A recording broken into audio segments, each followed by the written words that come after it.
What's up everyone, it's good to see you back here on our channel, and today we have more action-packed league plays to show courtesy of players just like yourself. If you stick around until the very end, we'll be doing a HyperX giveaway, but enough chit chat, let's get the show on the road, starting of course with their number 5 spot. We're in the heart of the mid game and both teams are eyeing up the dragon, but red team pulls it out, threatening to take it. They continue to deny vision, and by now the enemy team feel like they need to rush in, so Echo and Janna set up a bait. A fully charged tornado flies in, knocking up 3 into Echo's full combo and stun, and then the rumble ult comes down, splitting everyone up. Out of the Zhonya's, he decides to fall back on Rengar just to make sure he goes down, but then the Riven shows up with a flash knockup on 3. Caitlyn flashes out while the team turns on Riven, but the enemy Kalista is trying to clean up, so Echo ults back for the quad. So far they have a 4-0 plus the dragon, so Jay plays it slow and denies himself the penta to let his team safely finish off the ace.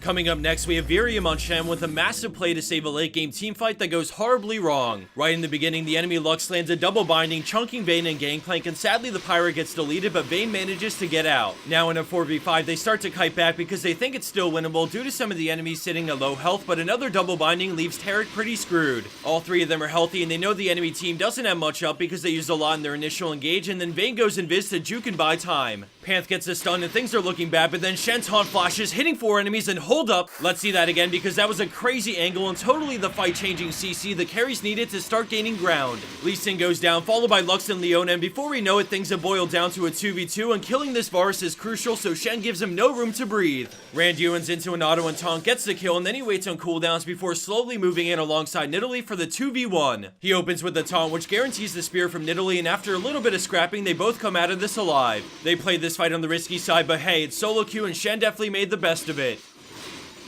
Up next, we have SKT Harry Styles repping your boy Faker with a nasty Azir play in a Diamond Elo game. After a lot of dancing around, neither team is committed to a full-blown fight, but the enemy team get a kill and decide to regroup with a positional advantage in the mid lane. Azir continues to poke and do what he can with Kog'Maw, but they're split from the friendly Braum, so they hang back and proceed with caution. All of a sudden, they notice the enemy Vayne fall out of position, and Braum and Irelia see an opening to go for her, but let's jump back to Azir, who's looking to flank. He spawns a soldier, drifting into a flash ult that pushes all 4 of them straight into Braum and Irelia for a devastatingly one-sided teamfight in red team's favor. To make things even worse, the big Azir play happened right next to Baron, so after they get the final kill on TF, they also get a free Nashor to top it off.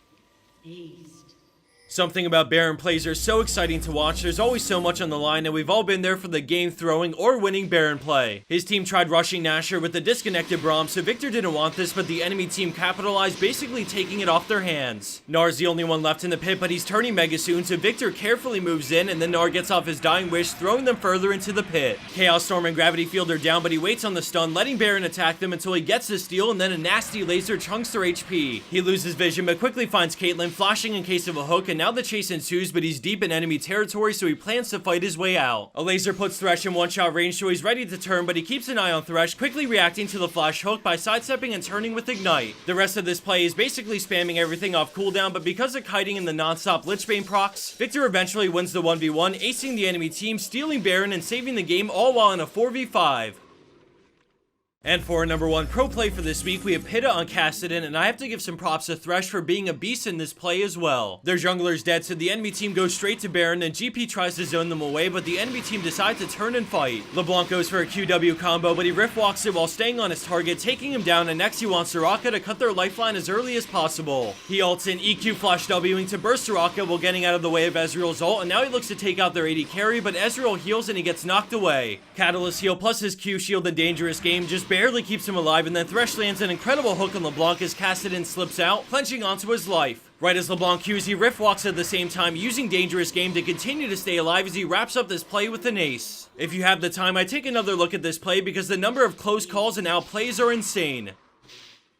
And for our bonus clip of the week, we have a challenger play from Rusko Mafija that proves all Elos can be Elo hell. The enemy team is doing Baron, and his team isn't in position to stop them, so he decides, what the heck, I'll see what I can do without going straight into die. As the rest of this plays on, keep your focus on Yasuo, but I wanted to use the remainder of our time to go through that giveaway I mentioned at the beginning of this video. To keep it nice and simple, we put a link in the description box that'll bring you to the giveaway, and it takes about 30 seconds to enter. It'll ask you to check out a new video series we have over on the HyperX channel called What's Your Plays. I definitely think it's something you'd want to see anyways, and this way you'll get to check it out while also throwing yourself in the drawing for the headset. I don't blame anyone for running ad block, but this is an incredible way to support our channel, and it's all done by simply entering yourself in a giveaway. I've used all sorts of headsets in a wide price range, but the Cloud 2 is a beast and it's sitting at a great price. Right below the giveaway link, you'll see a direct link to Amazon where you can get 33% off. They're also running a special deal until the 14th of November for 50% off the pink color, so if you want to look fly, then now's a great time to pick one up. Again, if you use our links below this video, then it'll help us out a ton, so keep that in mind if you decide to take advantage of the deals. And finally, just a quick mention for our merch shop, which has some pretty sweet designs, so if you want to take a look, a link to that's also down below. Thanks again everyone for watching, and good luck out there to those making a final push in ranked before the season comes to an end. May the Elo gods bring you good fortune.